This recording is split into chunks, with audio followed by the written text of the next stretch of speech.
వివాహ వేడుకలో నిశ్చితార్థం, హల్దీ, పెళ్లి, రిసెప్షన్, ప్రతి లుక్ అద్భుతం, ప్రతి క్షణం రాజసం. నిశ్చితార్థం నుండి రిసెప్షన్ వరకు men's wear, saris, women's wear, kids wear, footwear, furnishings, మీ కుటుంబం అంతటికి అన్ని ఒకే చోట. మీ ఇంట పెళ్లి వేడుకలకు సంపూర్ణ షాపింగ్ అనుభవం. చందన బ్రదర్స్.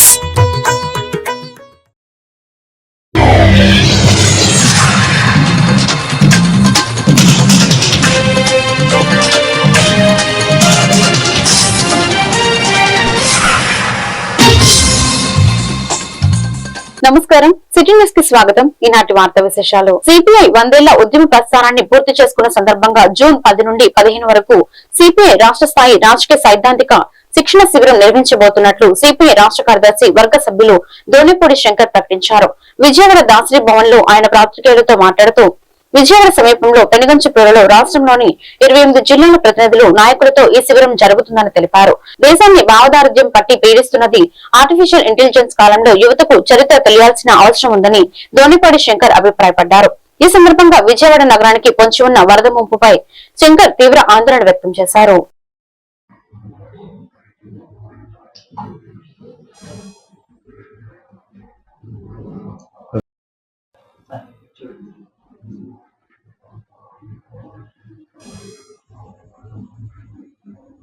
పార్టీ ఆంధ్రప్రదేశ్ సమితి ఆధ్వర్యాన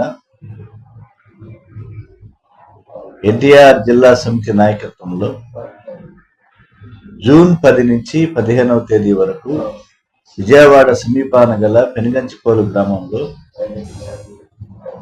రాజకీయ సైద్ధాంతిక శిక్షణా శిబిరం కొనసాగుద్ది. ఈ సందర్భంగా రాష్ట్రంలోని 28 జిల్లాల కార్యవర్గ సభ్యులు, రాష్ట్ర నాయకత్వం ఈ రాజకీయ సైద్ధాంతిక శిక్షణా తరగతుల్లో పాల్గొంటుందని చెప్పి పాత్రికేయ ముఖంగా ప్రజలకు తెలియజేస్తున్నాం. ఇవాళ మన దేశాన్ని భావదారిద్ర్యం పట్టి పీడిస్తున్నది. 35 సంవత్సరాలలోపు యువతంతా కూడా ఇవాళ ఉన్నటువంటి ఆర్టిఫిషియల్ ఇంటెలిజెన్స్ కాలంలో ఉన్నాం కాబట్టి చరిత్ర అవశేషాలను అధ్యయనం చేసేటువంటి అవసరం ఉన్నది. వెనుక తరాల చరిత్రను అధ్యయనం చేసేటువంటి అవసరం ఉన్నది. వాళ్ళ చరిత్రను వక్రీకరించేటువంటి పాలకులు రాజ్యం వెళ్తున్నటువంటి నేపథ్యంలో ముఖ్యంగా కమ్యూనిస్టు శ్రేణులు మితవాద శక్తులకు వ్యతిరేకంగా పోరాటం చేయాలి అంటే మరింత చైతన్యవంతం అవ్వాల్సినటువంటి రాజకీయ పరిస్థితిని, రాజకీయ కర్తవ్యాన్ని గుర్తించి రాష్ట్ర కమ్యూనిస్టు 2024 ఆగస్టు 31వ తేదీ కాలరాత్రి, దాన్ని ఎవరు మర్చిపోలేరు. విజయవాడ నగరం 16 డివిజన్స్ 10 రోజుల పాటు వరద నీటితోటి సహజీవనం చేశారు. 24 మంది చనిపోయారు రాష్ట్ర వ్యాప్తంగా. స్వయాన రాష్ట్ర ముఖ్యమంత్రి నారా చంద్రబాబు నాయుడు గారు విజయవాడలో ఉండి వరద సహాయక పనులను పర్యవేక్షించారు. సంతోషం. ఆ రోజున వారు స్వయంగా ప్రకటించారు, ఆపరేషన్ బుడమేరును అమలు చేస్తాం, భవిష్యత్తులో విజయవాడ నగరానికి లేదా ఎన్టీఆర్ జిల్లాకు లేదా 128 కిలోమీటర్ల ప్రవాహ తీరం ఏకొండూరు నుంచి విజయవాడ నుంచి కొల్లూరు, ఉప్పుగుండూరు కింద సముద్రంలో కలిసేందుకు 128 కిలోమీటర్ల విస్తీర్ణం ప్రవాహ తీరం. కాబట్టి ఈ ప్రాంతం అంతా కూడా ఆక్రమణను తొలగిస్తాము, రిటైనింగ్ వాల్స్ నిర్మాణం చేస్తామని చెప్పి చెప్పారు. కానీ ఇప్పటి వరకు కూడా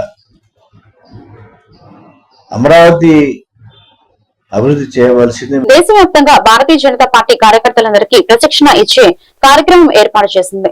ఇందులో భాగంగా ఎన్టీఆర్ జిల్లా పెనుగంచిప్రోలులో మే 2021న భారతీయ జనతా పార్టీ కార్యకర్తలందరికీ ప్రశిక్షణ ఇచ్చే కార్యక్రమం కట్టమనేని ఫంక్షన్ హాల్లో జరగనుంది. ఈ సందర్భంగా కార్యక్రమ కార్యాచరణ సమావేశం ఏర్పాటు చేసిన పెద్దలు మాట్లాడుతూ పార్టీ కార్యకర్తలకు పార్టీ సిద్ధాంతాలు, పార్టీ విధానాలు, పార్టీ చరిత్ర, కార్యపద్ధతి, భవిష్యత్తు ప్రణాళికలకు సంబంధించిన 11 అంశాలపై చర్చించడం జరుగుతుందని, దాదాపు జిల్లా నలుమూలల నుంచి పార్టీ కార్యకర్తలు ఈ ప్రశిక్షణకు హాజరవుతారని అన్నారు.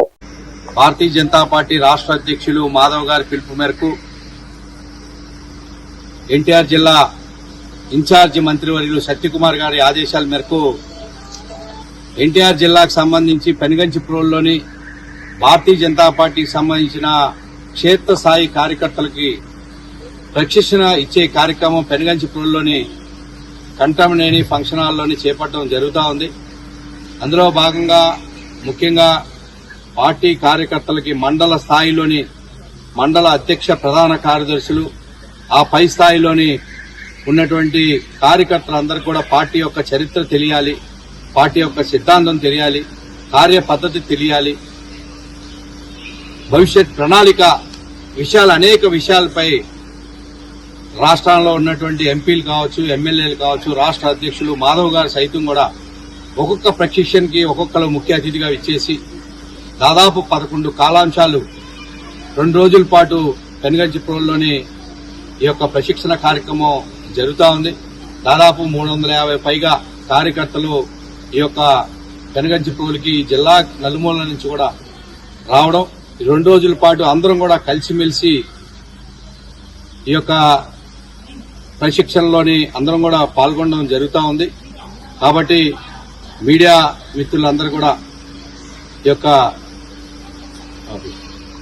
Retired police officers welfare association ఆధ్వర్యంలో బాటసారులకు, వాహనదారులకు, బస్సులో ప్రయాణిస్తున్న ప్రయాణికులకు ఉచితంగా మజ్జిగ, లస్సీ, కూలింగ్ వాటర్ ను గత 33 రోజులుగా అందిస్తున్నారని retired sub inspector Nageswara Sharma, ASI Venkateswararao, L Nancharaiah, Rama Pattabhi, CH Vighneswararao అన్నారు. ఈ సందర్భంగా వారు మాట్లాడుతూ మా అసోసియేషన్ లో మొత్తం సభ్యులు 33 ఉన్నారని, గత 40 సంవత్సరాలుగా అడ్మినిస్ట్రేటివ్ ఆఫీస్, కంప్యూటర్ విభాగంలో ప్రతి ఒక్కరికి సాలరీ అందించిన కృష్ణా జిల్లా మల్లంపల్లి గ్రామ కాపరస్తుడు విఘ్నేశ్వరరావు ఈ రోజు ముందుకొచ్చి ఈ సేవ అందించారు.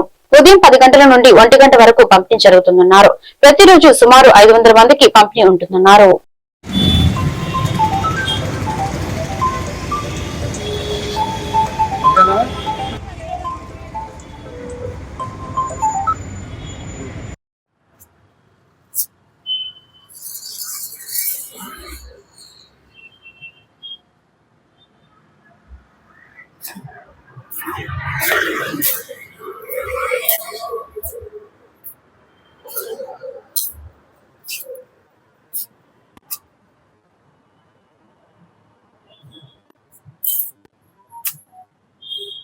నా పేరు నాగేశ్వర శర్మ. నేను రిటైర్డ్ సబ్ ఇన్స్పెక్టర్ గా విజయవాడ సిటీలో సుమారుగా 38 ఇయర్స్ వర్క్ చేసి రిటైర్ అయి ఉన్నాం. మేమంతా కూడా అందరం కలిసి రిటైర్ అయిపోయినటువంటి ఆఫీసర్స్ అందరూ కలిసి మా నాయకుడైనటువంటి అధ్యక్షుల వారైనటువంటి ఏఎస్ రెడ్డి గారి ఆధ్వర్యంలో విజయవాడ సిటీ పోలీస్ కమిషనర్ గారి ఆశీర్వచనంతో ఇక్కడ retired police officers association, welfare association అనేటువంటిది స్టార్ట్ చేయడం జరిగింది. ఇది సుమారుగా గత 2 నెలల క్రితం స్థాపించడం జరిగింది. మేము ఆల్రెడీ రిజిస్ట్రేషన్ కూడా చేసుకోవడం జరిగింది. ఈ కార్యక్రమంలో సేవా కార్యక్రమాలు నిర్వహించాలి, మేము చేయదగినటువంటిది ఏమున్నది సీనియర్ సిటిజన్స్ గా అనేటువంటి ఉద్దేశంతో ఆలోచించి ఒక్కొక్క బృహత్తరమైనటువంటి కార్యక్రమాలకి నిర్వహణని చేస్తూ, ప్రస్తుతం వేసవి కాలం బాగా ఎండలు అధికంగా ఉన్నటువంటి సమయంలో మా అందరం కలిసి ఏక నిర్ణయం తీసుకుని మా సెక్రటరీ గారు అయినటువంటి లింగాల నాంచారయ్య గారు, అలాగే మిగిలినటువంటి మిత్రులందరూ కూడా ఏకాభిప్రాయంతో ఇక్కడ మంచినీళ్ళ కార్యక్రమం, అలాగే మజ్జిగ, లస్సీ కార్యక్రమం ప్రతిరోజు కూడా ఒక 64 రోజుల పాటు చేయాలనేటువంటి సంకల్పంతో ఇవాళకి 30 వారి యొక్క ఆలోచనకి అనుగుణంగా జూన్ 13 వరకు ప్రతిరోజు నిరాటకంగా మంచినీళ్లు, మజ్జిగ, లస్సీ ఇవన్నీ కూడా బాటసారులకు పంపిణీ జరుగుతుంది. తదుపరి ఎండలు తీవ్రంగా ఉన్నట్లయితే జూన్ 13 నుంచి కూడా కంటిన్యూ చేద్దామని చెప్పి మా అధ్యక్షులు వారు చెప్పి ఉన్నారు.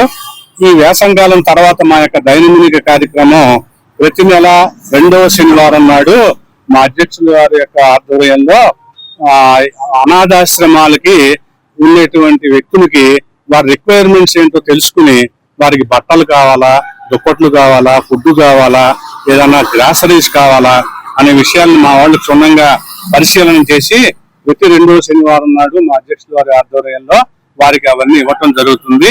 దీనికి సంబంధించినటువంటి ఫండ్ మా అసోసియేషన్ చేస్తామంటే అధ్యక్షుల వారు ప్రతి నెల మా వాతావరణాన్ని బట్టి మోడిఫై చేసి కార్యక్రమాలు నిర్ణయిస్తారు. ఆ నిర్ణయం ప్రకారం మా సెక్రటరీ గారు, ట్రెజరీ గారు వీళ్ళంతా కూడా ఒక ఆలోచన చేసి సభ్యులతో మీటింగ్ పెట్టి మా యొక్క అసోసియేషన్ యొక్క మెయిన్ టాస్క్ సేవా స్ఫూర్తి. ఈ సేవా స్ఫూర్తిలో మేమందరం భాగస్వాములు అయ్యి పబ్లిక్ యొక్క మన్ననలు పొందాలి అనేది మా సభ్యుల యొక్క కోరిక. నా పేరు T Venkateswararao, assistant sub inspector of police retired, Vijayawada. నా పేరు ఎల్ నాంచారయ్య అండి. నేను రిటైర్డ్ పోలీస్ ఆఫీసర్స్ అసోసియేషన్ సెక్రటరీని. మా ఏఎస్ఎన్ రెడ్డి గారేమో retired police officer association president గా ఉన్నారు. మేము గత 8 నెలలుగా సేవా కార్యక్రమాలు చేస్తున్నాము. దీనికి ముందు మేము మాకంటూ ఒక షెల్టర్ అనేది లేకపోయేటప్పటికి మన సిపి గారిని, రాజశేఖర్ బాబు గారిని కలిస్తే ఆయన వెంటనే స్పందించి మాకు ఈ ఆఫీస్ ఇవ్వడం జరిగింది. మేము దీన్ని షెల్టర్ గా ఏర్పరచుకొని ఎన్నో సేవా కార్యక్రమాలు చేయాలనే ఉద్దేశంతో మేము ప్రతి నెల, ఇందాక మన మిత్రులు చెప్పినట్టుగా ప్రతి నెల ఒక వారం రోజుల పాటు ఫండ్ మాలో మేమే కలెక్ట్ చేసుకొని, అంతా రిటైర్ అయిన వాళ్ళ దగ్గర నుంచే కలెక్ట్ చేసుకొని అది తీసుకొని వృద్ధాశ్రమాలకి గాని అనాథాశ్రమాలకు గాని వెళ్ళి వాళ్ళకి నెలకు సరిపడా సరుకులు ఇవ్వడం గాని, మన చీరలు. నా పేరు రామపట్టాభి, రిటైర్డ్ అసిస్టెంట్ సబ్ ఇన్స్పెక్టర్ ని, Vijayawada retired police officers welfare association కి వైస్ ప్రెసిడెంట్ ని. ఇప్పటి వరకు మా పోలీస్ అధికారులంతా వేరే వేరే సమస్యల రూపేణ మా వద్దకు వచ్చిన వ్యక్తులకు మాత్రమే సేవ చేసేవారు. ఇప్పుడు మేమే వారి వద్దకు, అంటే ప్రజల వద్దకు, బాధితుల వద్దకు, అవసరార్థుల వద్దకు మేము వెళ్లి సేవ చేయాలనే సంకల్పంతో ఒక అసోసియేషన్ ఏర్పడి, ఆ అసోసియేషన్ కి ఏఎస్ఎన్ రెడ్డి గారు ప్రెసిడెంట్ గా ఉన్నారు, ఎల్ నాంచారి గారు సెక్రటరీగా ఉన్నారు, ఇంకా కార్యవర్గ సభ్యులు చాలా మంది ఉన్నాము. మేమందరం కూడా ఒకే ఆలోచనతో, ఒకే నిర్ణయంతో సమాజానికి ఏదో ఒక సేవ చేయాలి. మనం ఇదే విజయవాడ నగరంలో స్థిరపడ్డాము. ప్రజల సొమ్ము ద్వారా, ప్రజలు ఇచ్చిన జీతాల ద్వారా స్థిరపడ్డాము. ఈ వార్తలు ఇంతటితో సమాప్తం. మరొక వెంటనే మళ్ళీ కలుద్దాం. నమస్కారం.